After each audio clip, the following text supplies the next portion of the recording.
창세기 4장의 핵심 구절과 의미. 창세기 4장은 가인과 아벨의 이야기, 죄의 확산, 그리고 하나님의 공의와 은혜를 다룹니다.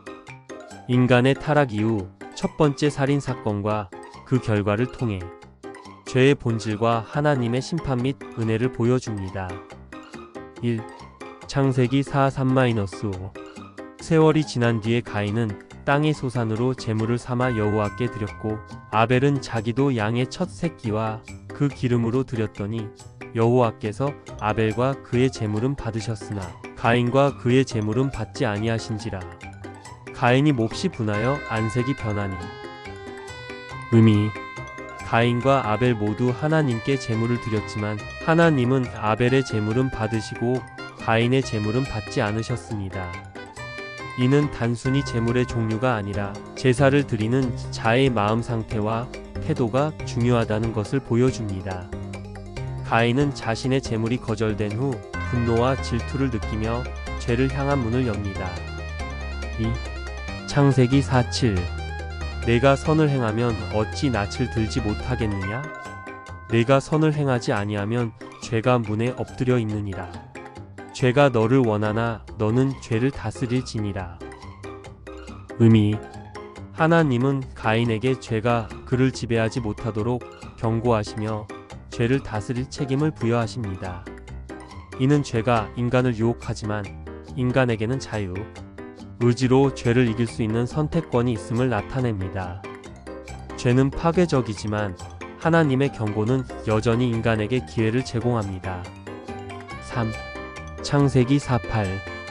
가인이 그의 아우 아벨에게 말하고 그들이 들에 있을 때에 가인이 그 아우 아벨을 쳐 죽이니라.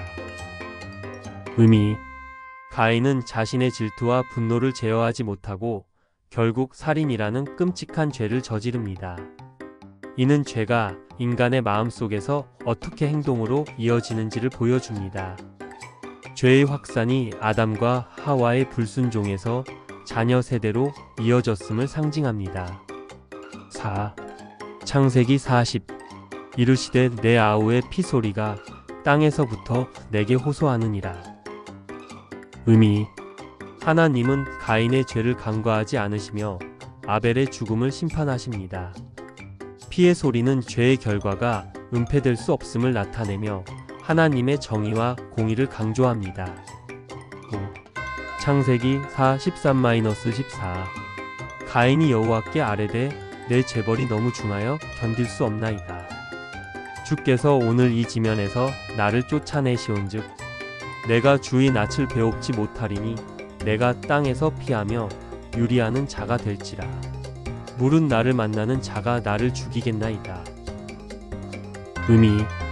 가인은 자신의 죄에 대한 심판을 두려워하며 하나님께 호소합니다. 이는 죄의 결과로 인한 인간의 고통과 두려움을 보여줍니다. 그러나 가인의 회개가 아닌 처벌에 대한 두려움이 중심임을 드러냅니다. 6. 창세기 4:15. 여호와께서 그에게 이르시되 그렇지 아니하다.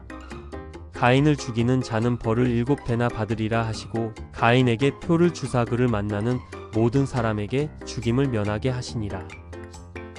의미. 하나님은 가인을 심판하시지만 동시에 그의 생명을 보호하시는 은혜를 베푸십니다. 이는 하나님의 정의와 자비가 동시에 작용함을 보여줍니다. 7. 창세기 4:26. 셋도 아들을 낳고 그의 이름을 에노스라 하였으며 그때의 사람들이 비로소 여호와의 이름을 불렀더라. 의미.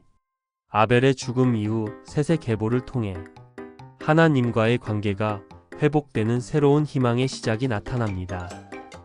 여호와의 이름을 부르다는 신앙 공동체의 형성을 나타내며 인간이 다시 하나님께 돌아가는 것을 상징합니다. 핵심 메시지. 죄의 확산. 인간의 죄는 개인의 마음에서 시작되어 가정과 사회로 확산되며 더 큰 파괴를 초래합니다. 죄의 경고. 하나님은 인간이 죄를 다스리기를 원하시며 죄가 가져올 결과를 미리 경고하십니다. 하나님의 공의와 은혜. 하나님은 죄를 심판하시지만 동시에 가인을 보호하심으로 자비를 베푸십니다. 희망의 계보. 셋의 계보는 하나님과의 관계가 다시 회복되는 희망의 메시지를 전달합니다. 창세기 4장은 인간의 죄와 그 결과, 그리고 하나님의 은혜가 어떻게 역사하는지를 강하게 보여주는 중요한 장입니다.